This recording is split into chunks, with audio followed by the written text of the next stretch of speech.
The Boy Who Dreamed of Being a Kite by James R. Salazar. Once there was a boy who dreamed of being a kite. His name was Jean-Pierre. He was a boy of about 10 years old, and he lived with his adoptive family, Ma and Pa Scarecrow, and his best friend, their son, Charlie the Scarecrow Boy. Ma and Pa Scarecrow were funny, but cold and often mean to Jean-Pierre. They would often say, "Jean-Pierre, you'll probably grow up to be a nobody, because you're not a scarecrow, you're a human boy. That's not your fault, but we'll work with that." They all lived on the island called Flamingo Island. They say many years ago 100 flamingos flew from Africa looking for a new home, and they chose this island. Jean-Pierre lived in a top, lopsided house that was perched on one of the cliffs overlooking the sea. The house was built a long time ago in the middle of a cemetery called the Flamingo Cemetery. The flamingos walked amongst the tombstones and graveyard. It was not so lonely for Jean-Pierre, as flamingos are friendly and loyal. Jean-Pierre lived in the attic, at the very top of the lopsided sea house. In the attic room, the wood floor sloped, and the only window looked out to the sea. The roof tiles shifted back and forth in the wind like pinwheels. Jean-Pierre would often sit on the windowsill and see the seagulls and the sea clouds passing by. The wind changed often. Usually on Mondays it was calm, on Tuesdays it was wicked, Wednesday sunny, Thursday and Friday fair, and weekends were up in the air. On the walls of Jean-Pierre's attic room were many cracks. Jean-Pierre would always talk to the walls. "Hello, walls. Hello, cracks. How you doing today? Did you know today my adoptive scarecrow parents, Ma and Pa Scarecrow, were angry and mean? I think their names should be Ma and Pa Bossy Boots. Between you and me, they're really creepy. You know, you guys, one day I'm going to fly away, just like a kite. The kind you see floating by on a warm summer day. Do you ever feel that way, walls? It must be nice being a wall in a crack. Nobody bothers you. On the other hand, Charlie, my friend, the Scarecrow Boy, and I are always busy working on the cemetery. We're the cleanup crew. Just work, work, work. You kind of forget everything, actually. Oh well, there's always tomorrow. See you later, walls." Just then Gilbert arrived through the window.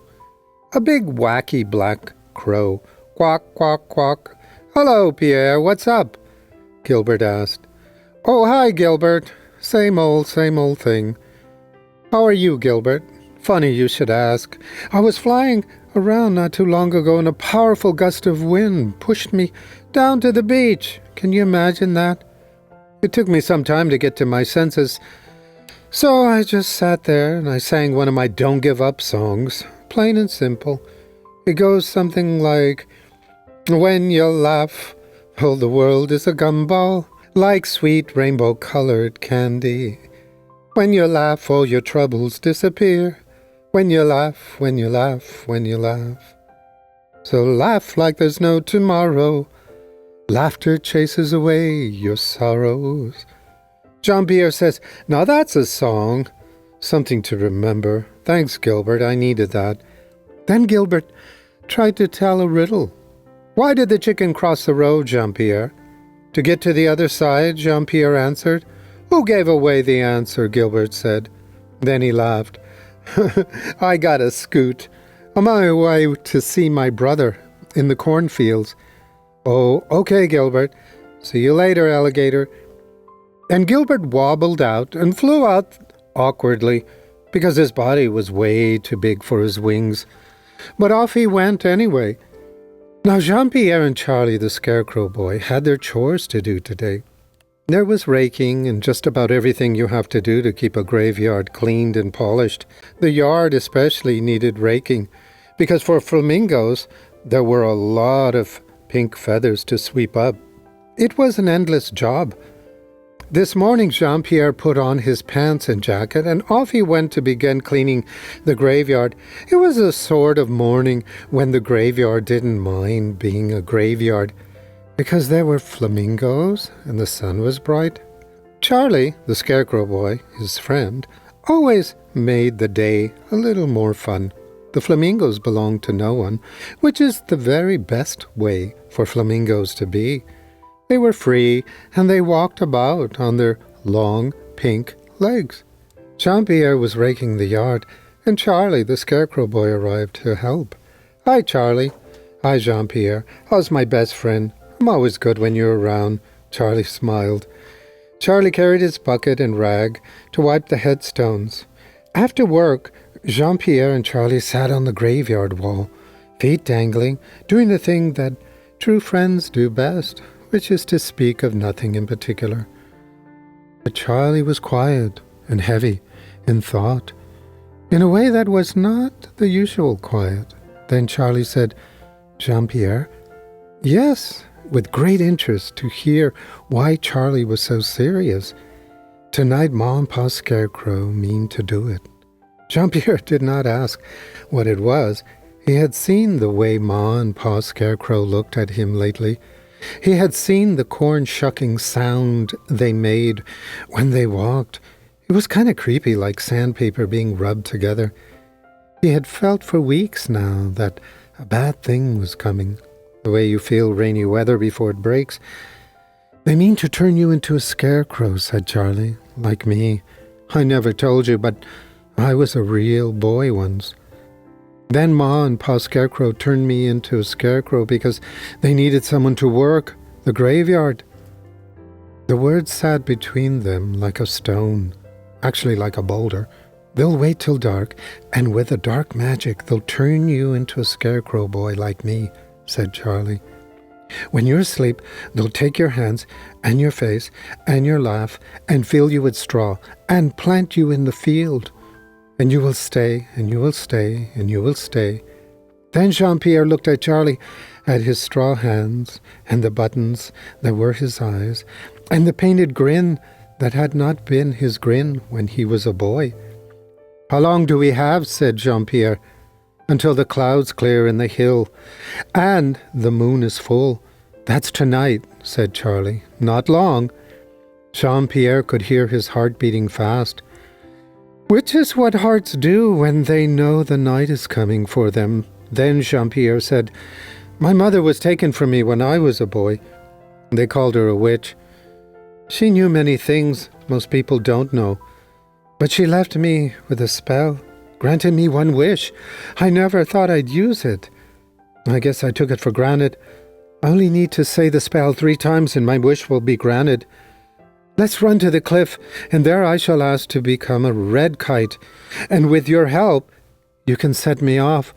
I can catch the wind and float high into the sky."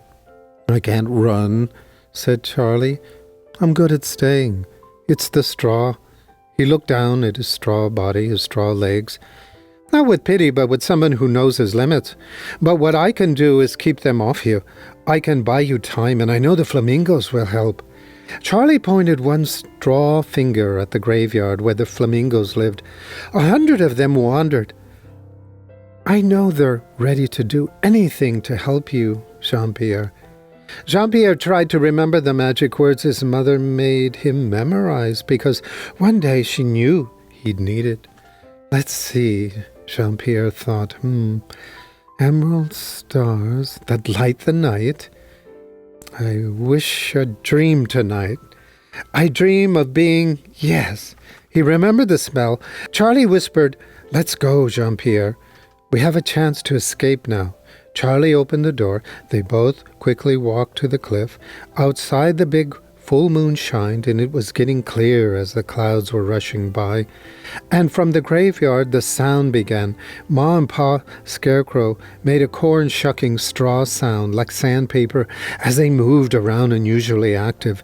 And they could hear the click of the old bones. Ma and Pa knew the dark arts, and they knew how to raise the dead.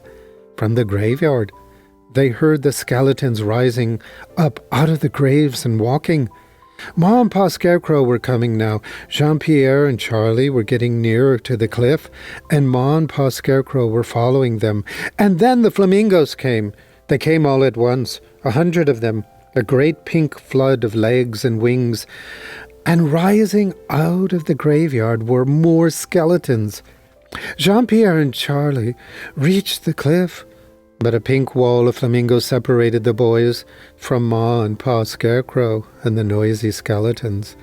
Yes, 100 flamingos, standing on their long legs facing Ma and Pa Scarecrow and the skeletons. "Out of the way," hissed Ma Scarecrow, but the flamingos did not move. "They're protecting the boys," said Pa Scarecrow. "They're birds," said Ma Scarecrow. "What do they know?" But 100 of anything standing together is no longer just a thing. 100 flamingos is a wall, and a pink one at that, and it does not break for scarecrows or for skeletons. Ma tried to go round, but a line of flamingos stepped sideways and blocked her. She tried the other way, and the same thing happened. 100 pink flamingos that have decided altogether are the most stubborn thing in the world. "Call more skeletons from their graves," Pa Scarecrow said. "We'll go over them like a bridge, like a ladder." The bones rattled themselves into a kind of ladder of ribs and femurs, and Pa began to climb them, but the flamingos at the top stretched up their long necks and knocked him right back down, like a bag of straw falling on the ground, and he lay there helpless amongst the skeletal bones. "We can't go over them," said Pa. "We can't go through them." "Oh, pooh," said Ma Scarecrow. They stood on the wrong side of the wall of pink, frustrated, which is not a feeling scarecrows are used to, because they are used to getting what they want. "Worthless birds," said Ma Scarecrow.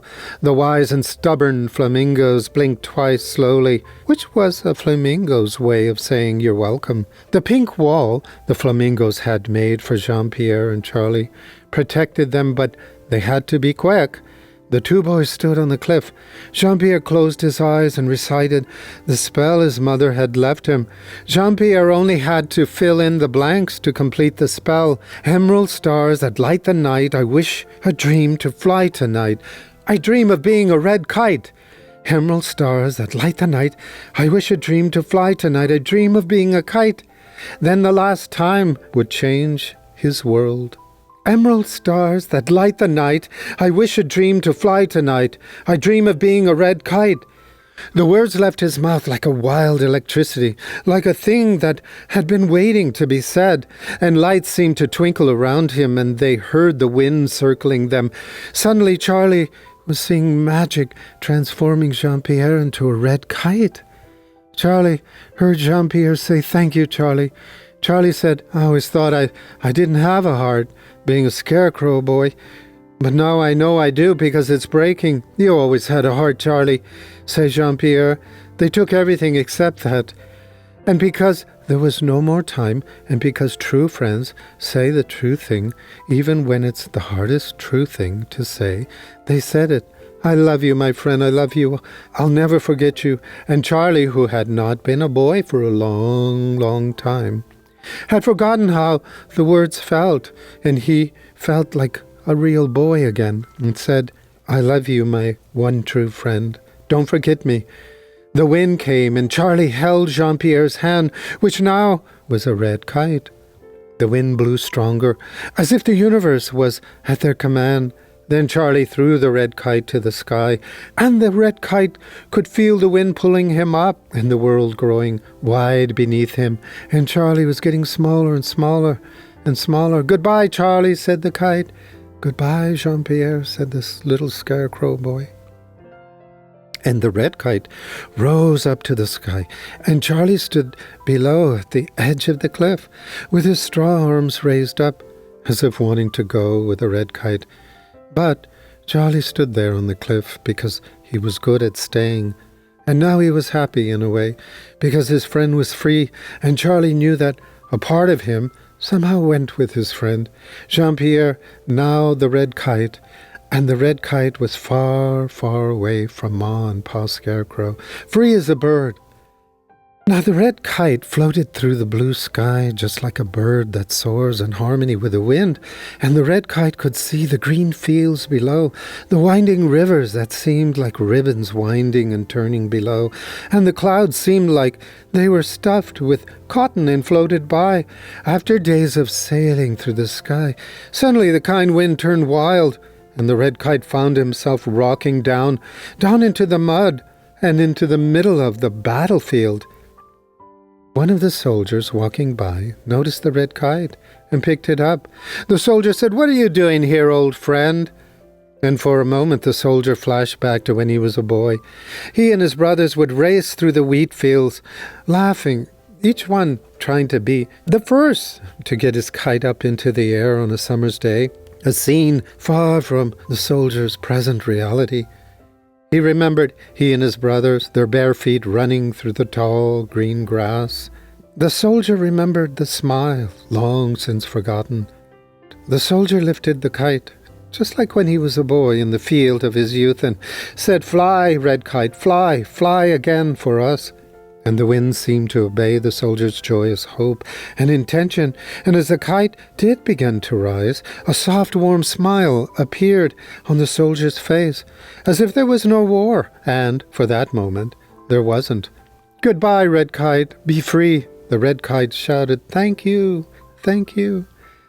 It seemed like the red kite flew for weeks over mountains and waterfalls, and the red kite decided that the sky was his home. There wasn't any place else to go. Then the storm came, thunder and lightning and rainfall.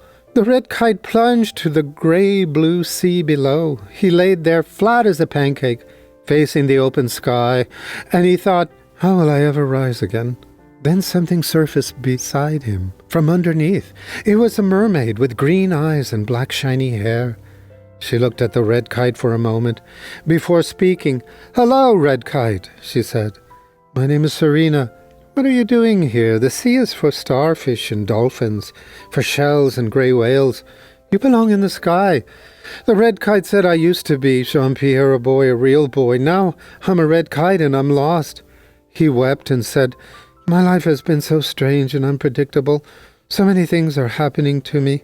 Ever since I left Flamingo Cemetery, where I used to live, I've always been lost. I once thought the sky would free me from trouble, but the world is unpredictable and full of trouble and loneliness."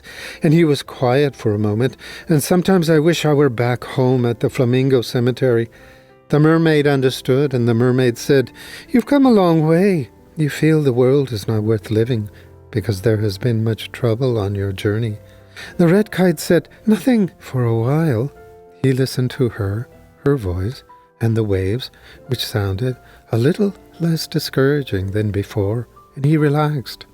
Because mermaids are sirens, magical things, and they hold a mystery and dreams in and around them. The red kite felt he was small, and the world seemed wide and strange, and full of all kinds of weather, sunny days and storms, and the mermaid rested her chin on the water's edge and looked at him. "Before I tell you what I know," she said, "I will tell you what my father knows. My father is Neptune, king of the sea. He has watched men for 10,000 years. He has seen every shipwreck, every small boat that went out too far and lost their way. Neptune thinks men are courageous and sometimes foolish. Neptune's trident has 3 points," she said. "Courage to face what comes, love to know why you face it, and patience to wait for the tide. He would say no man is ever finished. They are between tides. Many give up too soon. I know that in this world you will always have trouble, but you must take your heart back and fly, Kite. There's something quieter, I know. I do not know exactly where it comes from, only that it has been true for as long as the sea is old. All lost souls are worth finding. You did not make the wind, you only learned to trust it. Trust it still, red kite. Trust life again. I have seen many lost things also in this vast sea. The falling of stars, small boats, fallen brave sailors." Serena continued, "Red kite, the wind let go of you, that's all. Not because you were poorly made. Lost doesn't mean worthlessness. I've watched things sink down into the sea, wooden ships full of treasure, bottles and hopes, even love. Every one of them was lost. Before they slipped down, lost is what happens after being held. And here in the sea's secret, nothing drifts forever without being found. The drifting is just the slow way where the lost finally comes home. Your search is because you still matter. Lost is only the quiet space between one hand and the next. You were held before. You'll be held again. You are the one worth finding. She smiled and repeated, "Take your heart back and fly, Kite." She lifted him up with her hand and called the wind her friend and whispered, "Lift this kite back to where he belongs, in the wind." And as the wind began to swirl around, she smiled and said, "Do not give up on people, hope and love." Her voice as strong as a tide. Your life, your journey is proof that love and courage exist among them. You are not as alone as you might have believed. Be the memory of that wherever you fly. Goodbye, Red Kite. Thank you, Serena, the Red Kite shouted as he rose into the sky. Farewell, the mermaid whispered as she sank beneath the waves. The Red Kite once again floated across the sky, high above. He was carried along the sea breeze, and it had been days, maybe weeks, as being a kite can be disorienting, and he lost track of time.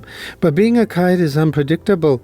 The wind, it must be said, had been behaving badly recently, and it had been pushing and pulling and generally making a nuisance of itself all morning, and the Red Kite, who had grown quite used to the sky moods by now, having survived a battlefield in a stormy sea and several other things that do not bear repeating before lunchtime, found himself suddenly, with a little warning, drifting downward, and below was a small island. The island was covered with olive trees, hills, and caves, and the Red Kite landed on an olive tree with a soft and undignified thump. He hung there a moment, tangled among the silver-green branches. "Can I offer you a hand, Red Kite?" a strong, friendly voice asked. The Red Kite answered, "Yes, thanks." The Red Kite had met a soldier who was kind, a mermaid who was magnificent, and a great many other surprising things since the evening he had made his wish to be a kite, so he was quite used to new things. Still, a voice that large coming from something that was half a man and half a horse, and entirely unexpected, surprised him. A centaur! Yes, half man and half horse.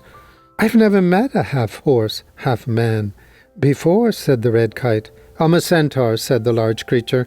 "My name is Krios." The centaur rose up on his hind legs, and he was very tall when he did this, which was saying something. His long arms reached carefully up into the branches. He worked with the patience of someone who understood that untangling things, whether kites or troubles, requires a gentle hand and cannot be hurried. The Red Kite felt the branches release him, and he floated free. "Thanks, Krios. My name is Jean-Pierre." "Yes," said the centaur, settling. And then the centaur made himself comfortable in the tall green and blue island grass, and he yawned, a long and comfortable yawn. "Jean-Pierre," the Red Kite said, "I have been lost a long time, and I thought being a kite would, free me from troubles. But now I see the world is full of trouble. It seems I keep remembering a war I fell to the ground not long ago, and I saw that people had built machines that spit fire. They send others to die, and they hurt each other for land and ideas. Why? I don't understand." The centaur asked, "Have you ever heard of the story of the boy who flew too close to the sun?" "I know a little bit of that story," Jean-Pierre said. "Wax, wings, falling, the sun. What could it mean?" The centaur murmured. "Most people tell it as a warning against flying. Stay low, be careful, do not dare. I think that misses the point," he said. He sat on a rock, part man, part horse, fully patient. Icarus wasn't punished for flying. He was punished for forgetting why he flew. He traded wonder for pride. He stopped listening to the air and started chasing brightness for its own sake. Jean-Pierre asked, "So flying too close to the sun is forgetting why you wanted the sky?" "Exactly," the centaur said. "Now look at your war below. Men make weapons, build empires, shout about flags and gods, and they forget why they needed strength in the first place. Protection, shelter, love, treasures. And so they chase for more brightness, more noise, and more control." He stomped his foot, his hoof, once on the ground to make a point. Wax melts under the real sun. Hearts melt under that false one. When you fly for power alone, you fall. And when enough men fall, they drag others with them.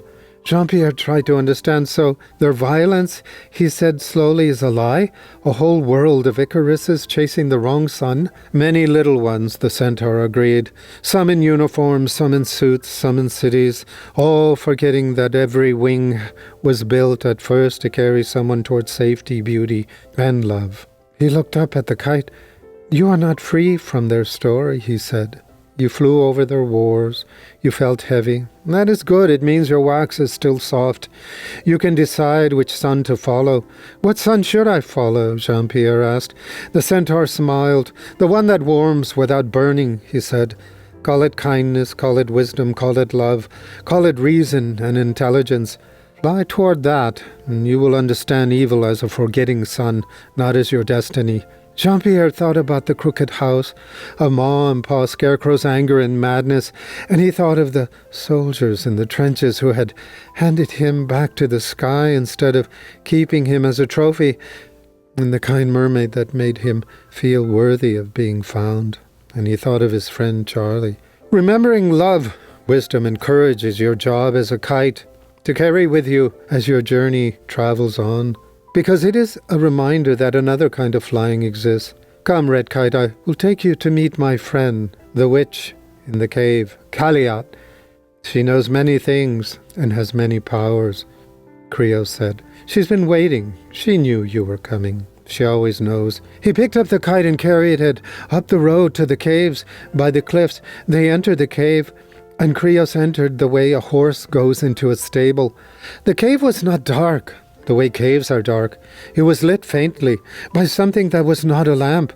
At the back sat Kaliot. She was a woman of great knowledge of nature and man and spirits. And she had 3 eyes. The 2 were the usual kind, and the 3rd was in the middle of her forehead, and it was the kind that sees what is coming and what has been, and what a thing truly is. It was closed now, and it opened slowly. Then Kaliot said, "Jean-Pierre," and suddenly the red kite turned back into Jean-Pierre, the 10-year-old boy, and Kaliot said, "Here in this cave, the true spirit of things returns again." Kaliot took the boy's hand.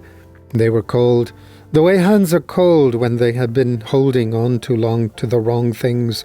"Listen," she said, "I'm going to tell you something, and I want you to feel it in your hands before you hear it in your ears." Jean-Pierre looked at the wise Kaliot with quizzical eyes. "You are not a wound," Kaliot said. "You are a field. You are the field after the rain when the earth has drunk everything and is holding it, and holding it is what makes the green come." She turned his hands over, palms up, the way you turn a page to find the part that matters. "There are people who will look at you and see mud. Pay them no mind. The mud is home. The mud is where the wheat begins. I have loved the mud my whole life, and the mud has never failed to give me bread." She looked at him then with all 3 eyes, and each one saw a different boy, and all of them were the same boy, and all of them were loved. "Do you know what I love?" she said. "I love the way your shoulders are like small birds that have decided to stay. I love the way you breathe when you think no one is listening, like the sea deciding over and over to keep going. I love the particular way that you are afraid, because the way you are afraid means you have something you care about very much, and people who care about very much are the only people worth keeping." She put one hand on his chest, where the breathing lived. "Here," she said, "this is the part that matters, this small drum. It has kept its rhythm through every dark thing, through the bombs and the crooked house and the graveyard where the flamingos wandered. Your little heart has been beating like the rhythm in music. It is beating joy and sadness. Charlie, your friend, your mother, and the sea. Do you understand what a miracle that is? What magic it is? To keep your rhythm when the world has lost its own? That is not surviving, that is singing. And you have been singing this whole time. You simply could not hear yourself over the noise. She was quiet in the quiet and in that crystalline emerald cave. It breathed with them. I'm going to give you something, she said. Not a spell. Spells are for changing things. I don't want to change you. I want to give you a thing to carry the way the river carries the stone. Not to move it somewhere else, but to make it round and smooth and true to itself. Remember this, she said. You were loved before you knew the word for it. You were loved by the wind that found you before you had a name. You were loved by the morning, which chose your particular face to put its light on. You did nothing to earn this. You were simply born, and the world took one look at you and said, oh, yes, this is the one of mine. Her voice had the quality of bread, of earth that has been rained on, of the inside of a fig, which is the sweetest thing and the most hidden. When you are afraid, she said, and the dark is the kind of dark that has weight to it, I want you to put your hand here. And she laid his own hand on his chest, where his heart is. And remember that this drum has never once stopped, not once. It kept time through everything. And it is the most faithful thing in your life, and it is yours, and it has never left you. Can you imagine a love like that? A love that has been beating for you, and in you every second, since before you had words for love? Jean-Pierre's eyes were full of wonder, full of awakening, new feelings he had never felt before, and his eyes had the kind of fullness that does not spill because the thing inside them is too large and too true to be water.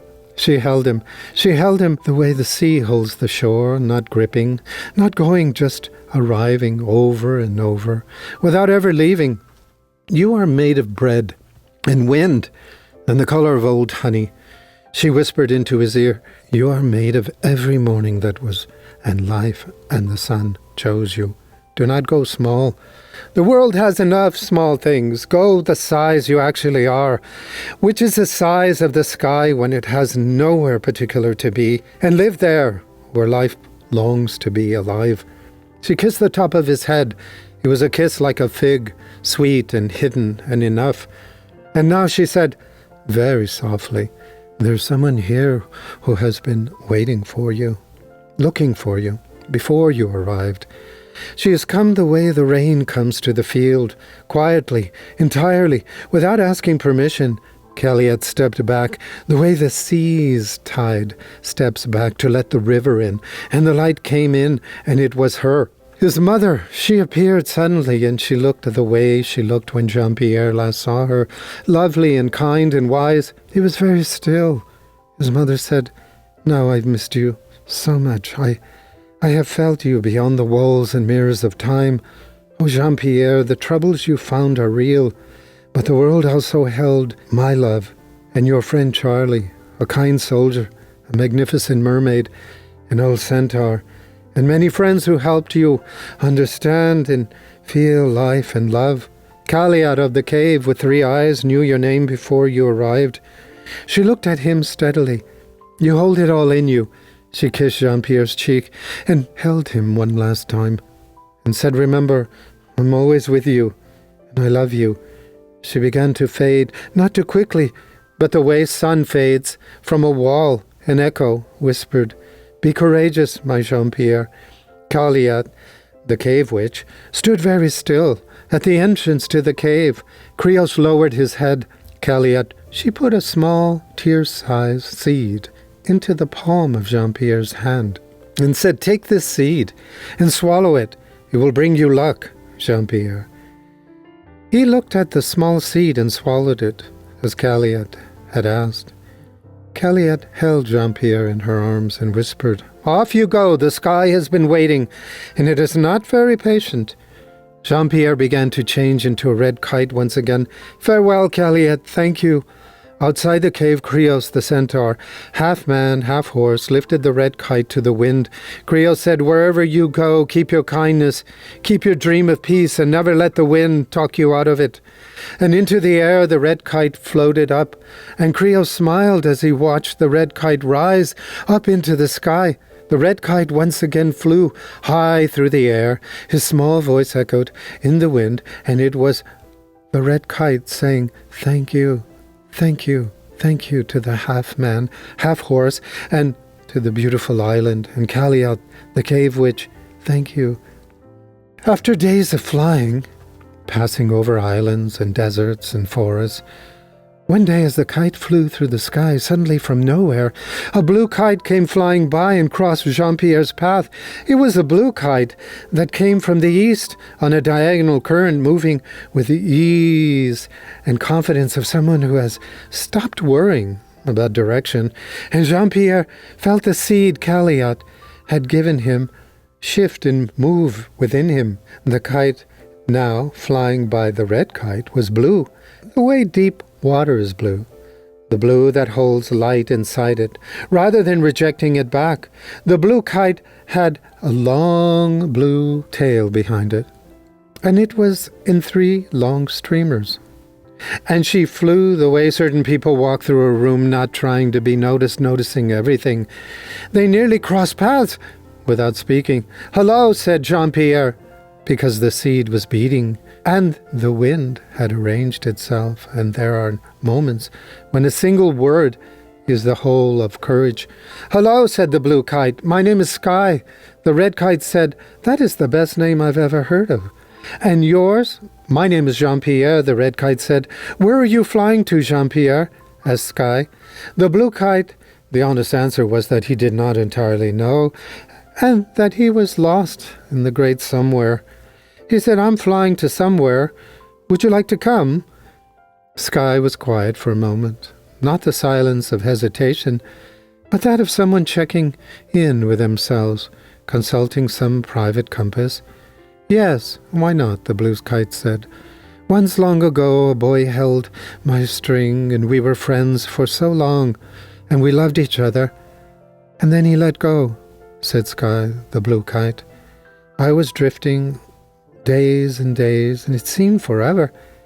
It seemed sad, but that wasn't so terrible at first, or maybe it was. But later it was freeing, and I started to feel like a new beginning, a freedom of all my own. So time passed, and they talked of many things, like boats and clouds and the sun. The blue and red kite had become friends. Together, the 2 kites floated high above the lakes, where the water held the sky's reflection so perfectly you could not tell which was the real sky and which was the one the world had made to keep it company. They flew above the forest that moved in the wind like dark breathing beasts, and they flew above towns where the small lights were coming on in the windows, and somewhere below always someone was setting a table or opening a door and looking up. They flew past the geese, a great moving arrow of them, purposeful and ancient, navigating by memory older than maps, and the 2 kites showed without speaking, because some things asked to be witnessed slowly. The geese did not acknowledge them. The geese were on their own serious business. But Jean-Pierre watched the long V of them pulling south, and felt something he could not name, yet he felt that everything was going somewhere, that the world was full of creatures leaving and arriving, and the leaving was not loss, it was the other half of the word home. Sky, the blue kite, drifted close enough that their tails tumbled and crossed for a moment, and the blue and red kite's tails tangled briefly also. Neither of them moved away. Below them everything fell behind, as well as memories. The scarecrow, the graveyard, Charlie, the flamingos, the battlefield, the memories, the mermaids, the centaur, and Kaliat the cave, witch and his mother. Not gone, only below and far away, the way the ground is always below you when you are flying, holding everything you have been, so that you do not have to carry it, so that you go on being light. The seed pulsed inside Jean-Pierre, the red kite. Warm and patient and glad, Jean-Pierre never thought before or understood that a seed could be glad. But then there were a great many things he had not understood before Sky. The thermals coming off the forest were warm and unhurried, and Jean-Pierre, the red kite, and Sky, the blue kite, let the wind carry them without effort, the way a thought carries you when you stop trying. Sky flew just beside him, not ahead, not beginning, not leading, and not following. The blue caught the afternoon light in a way that made the air around her seem slightly more serious about its color than usual. Their tails had long since trailed away, two kites moving through the same patient piece of sky. He had not noticed when the feeling started. That was the thing about it. It did not announce itself. His new feelings for Sky, it was confusing to him. Though he knew he was beginning to fall in love, the two kites floated through the amazing blue abyss of Sky. The red kite knew that his new friend Sky, the blue kite, was a kindred spirit, and he had heard the phrase somewhere in some story and had not understood what it meant. He thought he might understand now. Not someone who was the same as you, someone different, in exactly the ways that made your own difference feel for the first time like something other than a problem. He looked at the sky, and he looked at Sky, the blue kite. She did not look back. She was being blue, being light, and being precisely herself, flying alongside him as though it seemed the most ordinary thing in the world. Jean-Pierre understood that he was not the same red kite who had left the flamingo graveyard. He did not yet know what he was. Instead, he only knew that the sky had never been this color before, and that whatever was growing in his soul was older than he was and had been waiting for him a long time. The red kite and blue kite floated side by side, occasionally drifting apart, but always returning by each other's side. They flew together for weeks through the open sky, not touching. Kites cannot touch even when they wish to, but near and near, and then as near as two kites can be, which is near enough. The blue and the red went up and down and round together, and the sky was the sort of blue that was glad to have them in it. This is how kites fall in love. They fall in love by flying the same way at the same time, tipping toward each other when the wind allows, when the afternoon is right. Now the two brightest things in all the air was Jean-Pierre and Sky, because now they loved each other, because she knew the world had changed for her too. It was enough for a little while. It was enough. Then, as happens to kites, this has always happened to kites and will go on happening long after we have finished telling this story, the wind remembered it had somewhere else to be. The tails of the kites went slack, and the sky let go of them, the way the sky lets everything go, which is often gentle and all at once and without apology. Jean-Pierre and Sky fell down, down, down, past the birds, past the last branch that might have caught them, and into the field where the grass was tall and the children were playing. Two children found them. "Oh," said the first child, "a kite." "Wow," said the second child, "two kites." And because children are made almost entirely of love, and love, when it is very small, does not always know its strength. They love the kites. They love the blue one and the red one. They carried them about. They ran with them when there was no wind to run with. They hugged them again and again, and they folded them and unfolded them, and they loved the paper until it was soft, and the sticks until they were loose, and the string, what was left of it too, till it was all a small, sad tangle of torn paper and pieces of slender pieces of wood. This is the thing about being loved by children. It is the best thing, and it is also the thing that wears you out, the way a path is worn out by feet that love it. The kites did not mind, or if they minded, they did not say so, because kites would rather be loved to pieces than not loved at all. Then the storm came. It came the way storms come to fields, which is with a darkening and wet wind and a hush, and then a great washing of everything that has been left out in the open. The rain fell on the blue and the red paper, and on the small, brave, broken sticks. The rain fell on the tangle of the remaining blue and red tail that had held two kites up above the earth and to each other.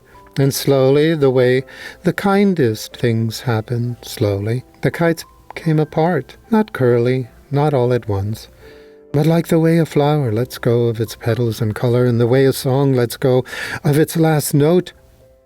The paper went into the earth, and the string went into the earth, the sticks went into the earth, and Jean-Pierre, who had once been a boy and then a kite, who fell in love with a blue kite, both went into the earth with a small seed tucked inside him. The way a person carries a hope in the pocket nearest the heart. Sky went with him. Where else would she go? She had chosen to fly the same way at the same time. And that is a choosing that does not end when the falling ends. The rain stopped and the field was quiet. The children had gone home and did not know that anything happened, because the things that matter often happen when no one is looking.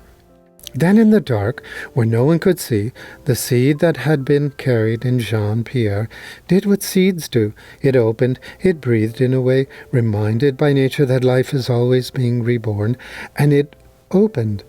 The way a hand opens when it has been holding something too tightly and remembers at last to let go. It opened the way a kite opens when it catches the wind. Down went the root into the good old dark earth, and up went the green shoot toward the light and the air and the blue.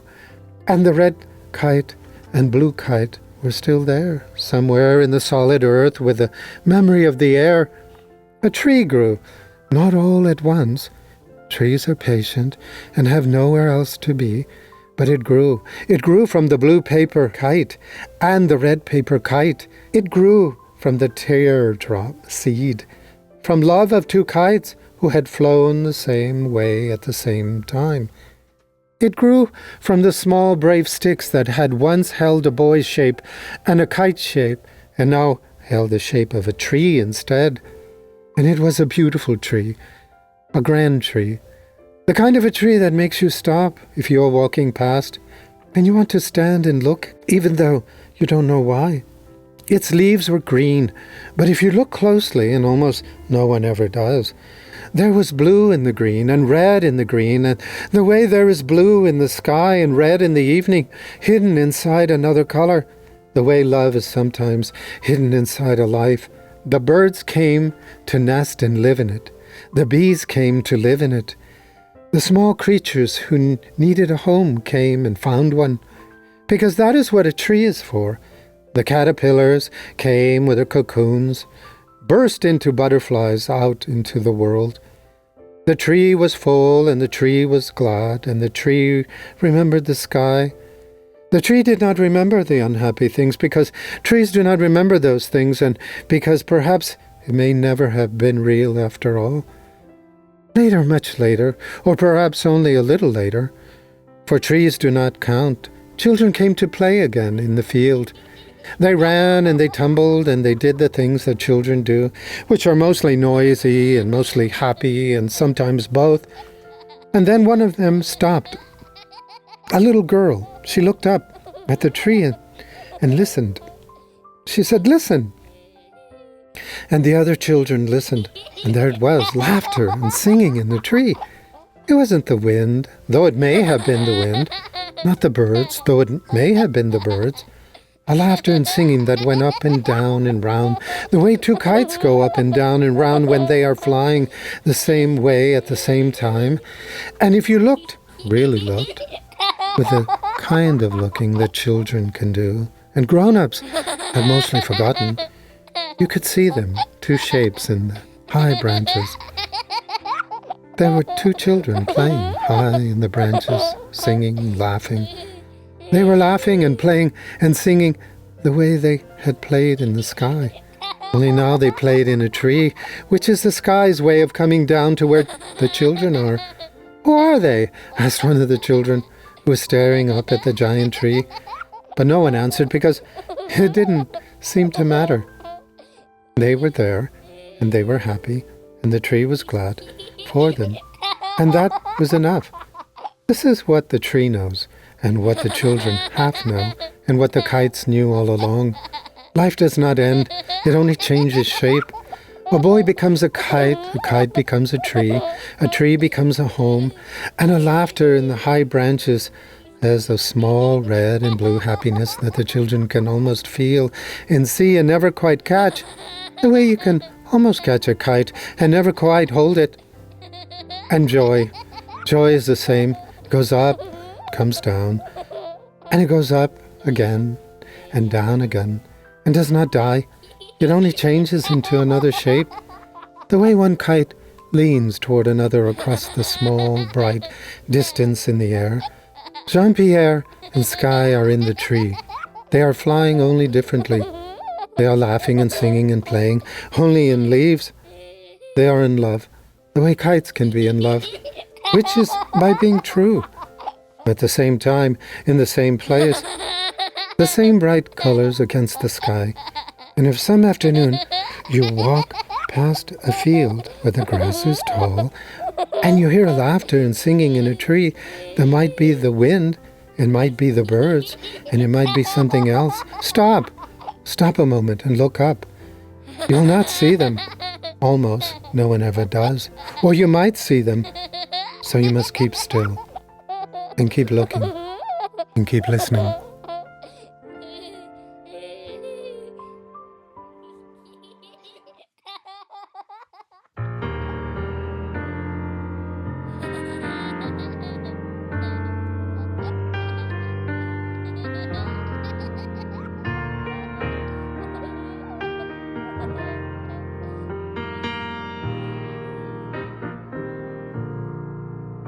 When you're feeling lonely and afraid, when you can't seem to find your way home, when you're not quite sure which way to turn, follow your heart, my friend. When you lost your way on that road of dreams, where the sun has left you only shadows, lift up your heart, there are dreams still to be. For a brave and true heart will set you free. Oh, I see a light shining in your eyes. It's your love light. Let it shine. Let it shine. Believe in the miracles of all you are. Light up the world, find your star. It's not too far. Oh, your spirit moves you to find a higher truth. When darkness surrounds you, turn on your love light and let it shine. Believe in the miracles of all you are. Find your star,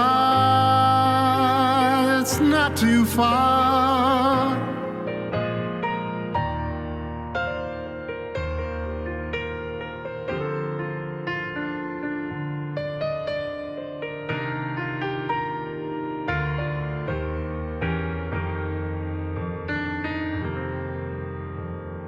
Now I won't say this life's gonna be easy,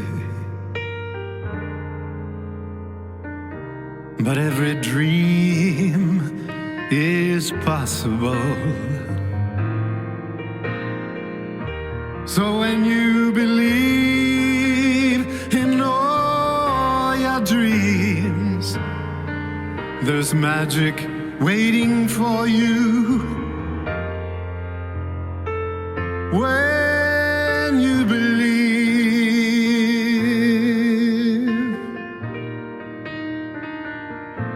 When you believe. When you believe.